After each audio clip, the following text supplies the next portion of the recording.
G'day folks, welcome back to the channel. Today we're going to talk about a pop-up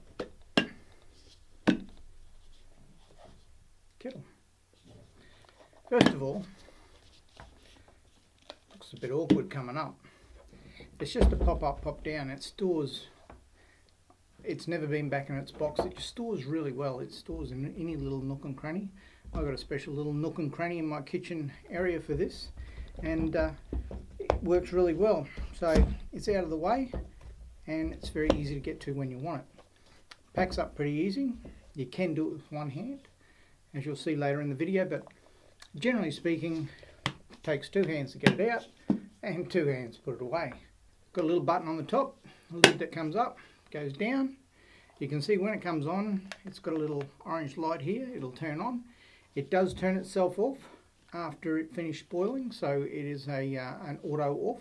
So the reason I like it, it draws way less current than I thought it would. It boils way faster than I thought it would, and it's an auto turn off, and I didn't know that when I bought it at the time. You can see here how I did the test, how I tested it. I get the kettle down, like I said, ambient temperature. I fill it with 2 cups of water. So there's 2 full cups of water, probably around that ½ litre mark. So I turned the accessories button on, turned absolutely everything off, including the fridge that was drawing power. So the only thing that was going to draw power was the inverter and the pop-top. Now why I say that, the inverter does draw a little bit of power. I did a test on the inverter and it draws between a ½ amp and about 2.6 amps. Depending on what it's doing, whether its fan's running or not. Then I plugged this in, so it was plugged in on its own, and I run this right from go to woe, so a full boil.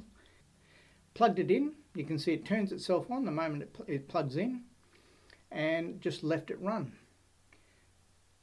You can see here the current draw. If you look on the little screen there to the left, I've screenshotted the phone as this was running. And the current draw is 40.9 amps, roughly. It'll pop down into the high 39s and up to as much as 41, 42. You can see there it's around that 40 to 41. So that's the way it went, pretty much stayed like that all the way through. Bear in mind, between 0.5 of an amp and 0.25 of an amp is probably the inverter. So the inverter does use a little bit of power to run. The brand name's Popup, and as I said, it's an 1100 watt kettle. One of the things I like most about this kettle is how quickly it boils. 3.5 minutes to boil 2 cups of water.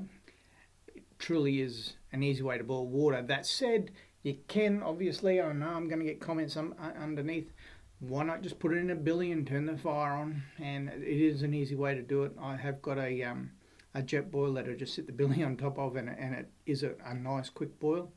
You can see there that the total run time was 3 minutes and 36 seconds.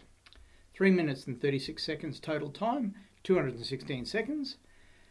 3,600 seconds in an hour, and when you divide 216 into 3,600, it equals 0.06. 0.06 times 40 amps, equals 2.4 amps. So total usage, according to the instruments I was using, 2.4 amps. I'm pretty happy with that. So the variables, temperature has a lot to do with the variables. Temperature of the kettle, temperature of the atmosphere, temperature of the water. All of those things can change, and with that change will come slight variables. So you may not use 2.4 in a really cold climate, you might use 3 amps. In a really hot climate, you might only use 2 amps. Well, that's it. Would I recommend it? Yep, I would. If you've got a 200 amp lithium, and a lot of people have these days, it's definitely an easy one to boil water with. Nice and easy to store, and doesn't break the bank to buy it. So yep, definitely recommend it with the bigger systems. If you don't have the 200 amp system and you're running AGM, you probably only got 80 to 100 amps of usable energy, and using between 2 and 4 amps for an appliance just to boil water when you could use a small amount of gas, probably not sensible. So for the bigger systems, yep, absolutely. That's it from me. Thank you very much for tuning in, and I'll catch you on the next video. Take care.